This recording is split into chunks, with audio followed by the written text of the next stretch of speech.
What's up guys, it's Machine Tech here and I'm giving you my actual full review of this iPhone 7. So I've done many videos about this phone, but this one will actually be my real review and like everything I'm going to cover about this phone in this video. I've had about 1 week to get everything about this phone for you guys, like giving you everything about the phone. So what we're getting is a 720p IPS LCD display with 60Hz. The 60Hz on this is not that choppy. And it's not even choppy at all. It may be slow, but it's not choppy. That's what I've met with many other encountered with any Android phones. But one thing to note is when you power off the phone and power it on, there will be some tiny little chops when you're just like going on it. But just wait, just a couple of minutes, you should be good to go. Also, multitasking with the 2 gigs of RAM on here is really perfect. I'm surprised that 2 gigs of RAM can hold this. Like the other 4 gigs of RAM I had on any Android phones are just laggy as heck, man. It's not that good. But we're also this thing is featuring a 450 nits.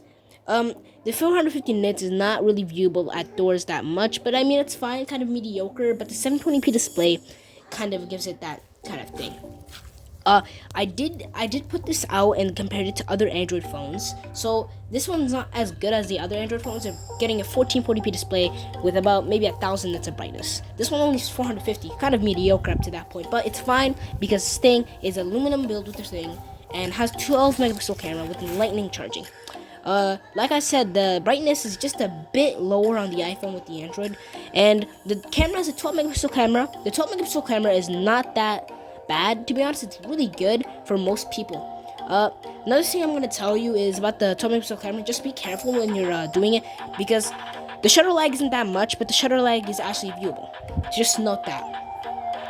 But another thing I'm going to point out in this is there are some slight hiccups here and there. There are no major crashes or major lags, but there are some hiccups. Just, you will notice it. It's not that viewable, but you will notice it. Also, another thing is you can play any game on this thing without any lags and stutters. And when you do that the way, we've got the back good. So we get 2 gigs of RAM, 32 gigs of storage, and the 2 gigs of RAM is actually really good for an iPhone, and 32 gigs of storage on this thing, which is crazy. But the 2 gigs of RAM is not always good. It will sometimes hang up, sometimes carefully, just be careful, you know. It's kind of okay. But the slowness is not even that slow. It has a really nice feel in the hand, to be honest. Like, you will love the feel of the hand because how small it is. Because most feels of the hand with other phones aren't really good, I would say. Like, the Samsung Galaxy A54, my actual phone that I use every day, isn't, like, nice in the hand, if you know what I mean. Another thing I need to say is the response touch rate is not that good. Just be careful overall when you're putting it. And, like, as you saw in the other clip over there, this touch response rate is not that good. But I mean, it's fine if you just want a phone to work.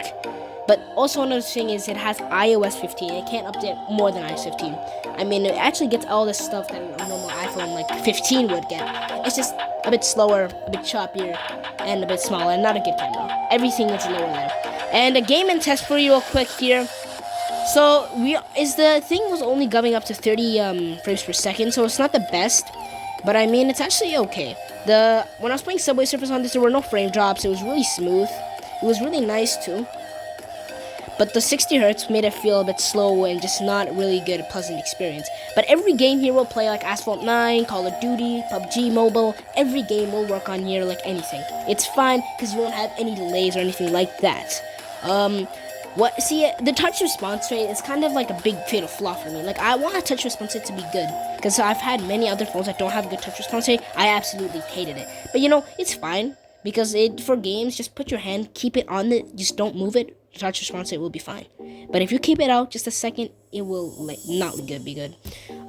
Speaker on here is also a really good speaker. I did get some pretty good stuff on it. It wouldn't be laggy, but just it would feel like distorted, if you know what I mean, because I've tried previous other Samsung phones. They're not as, I would say, perfect.